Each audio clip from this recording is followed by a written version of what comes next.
Bharat Ratna doctor Baba Saheb Ambedkar द्वारा रचित संविधान के संरक्षण और प्रचार प्रसार के लिए 74 वर्षीय भागवत लांडगे पिछले कई वर्षों से लगातार प्रयासरत है। उनका उद्देश्य है कि आम नागरिक, खासकर युवा पीढ़ी, संविधान को पढ़े, समझे और अपने अधिकारों व कर्तव्यों के प्रति जागरूक बने। इसी क्रम में भागवत लांडगे ने नागपुर स्थित संविधान चौक पर 300 से अधिक संविधान पुस्तकों का निःशुल्क वितरण किया। इसके साथ ही 6 दिसंबर 2024 को उन्होंने संविधान वाचन कार्यक्रम का आयोजन कर लोगों को संवैधानिक अधिकारों, सुविधाओं और विभिन्न अनुच्छेदों की जानकारी दी। आज वे अपने जन्म गांव गोंदिया जिले के अर्जुनी मोरगांव तहसील अंतर्गत सुरगांव में जन जागरण कर रहे हैं। यहाँ वे ग्रामीणों और युवाओं को यह समझा रहे हैं कि संविधान का अध्ययन क्यों जरूरी है और किस प्रकार संविधान में दिए गए प्रावधान देश के उज्जवल भविष्य की नींव रखते हैं। 74 वर्ष की उम्र में भी उनका यह समर्पण समाज के लिए प्रेरणा स्रोत बन रहा है। आइए सुनते हैं स्वयं भागवत लांडगे से उनकी इस अनोखी पहल के बारे में।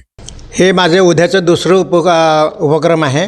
यापूर्वी मी नागपूर शहरामध्ये भारतीय संविधानाचं वाचन केलेलं आहे। 395 कलमांचं म्हणजे कंप्लीट, आणि संविधान चौकामध्ये त्याचं मी उद्घाटन केलेलं आहे। का बरं असं वाटत आहे तुम्हाला की लोकांना संविधानाच्या बद्दल आता माहिती व्हावी, संविधानाबद्दल लोक जागृत व्हावे, का असं वाटत आहे तुम्हाला?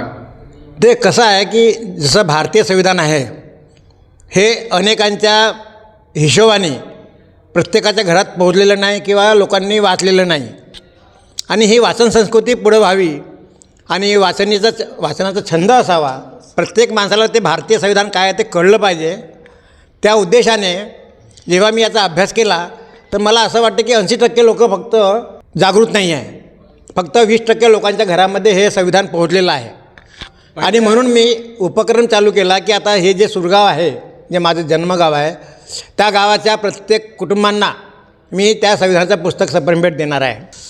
आतापर्यंत किती संविधानाच्या पुस्तकांचं तुम्ही वितरण केलेलं आहे आणि पुढे तुमचा काय उद्देश? नागपूर शहरामध्ये मी 300 पुस्तकांचं doctor Ambedkar right media welfare असोसिएशनच्या माध्यमातून हे उपक्रम राबविलेले आहेत, आणि तेही संविधान चौकामध्ये 26 नोव्हेंबरला 2 वर्षापासून सतत हे सुरू आहे। एकीकडे भारत सरकार हर घर तिरंगा हा उपक्रम पोहोचवत आहे, तुम्ही आता मागणी केली आहे की हर घर संविधान पोहोचला पाहिजे, काय तुमची नेमकी मागणी आहे?